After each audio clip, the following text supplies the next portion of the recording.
आज आहे सकाळी सकाळी 2 केकची ऑर्डर आणि ते केक मला बनवायचे आहेत अगदी बेकरी स्टाईल। त्यामुळे सकाळी सकाळी काम आवरत मी केक बेस बनवून घेतले आणि ते थंड करून घेतलेले आहेत।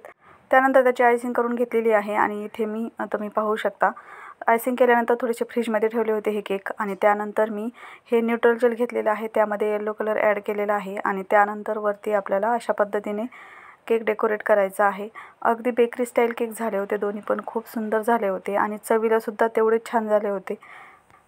त्यानंतर इथे मी 46 हे नोझल घेतलेला आहे आणि त्यानंतर त्याने अशा पद्धतीने फक्त बॉर्डरची डिझाइन काढलेली आहे आणि वरती फक्त चॉकलेट गार्निशिंग लावलेलं आहे आणि याचा मोल्ड मिळतो केक शॉपमध्ये आणि बेकरीतला केक अगदी साधा सिंपल असतो, त्याला जास्त डेकोरेट केलेलं नसतं। तशाच पद्धतीने मी केलेलं आहे हे आणि चॉकलेट गार्निशिंग लावून फक्त नाव आणि हॅपी बर्थडेचा टॅग लावला आहे आणि अगदी बेकरी स्टाईल केक सुंदर असा तयार आहे आपला, तुम्ही पाहू शकता।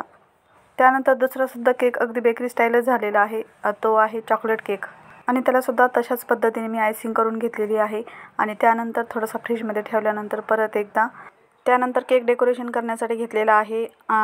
त्यानंतर केक डेकोरेट करण्यासाठी घेतलेला आहे आणि चॉकलेट सिरपने आपल्याला केक अशा पद्धतीने डेकोरेट करायचा आहे।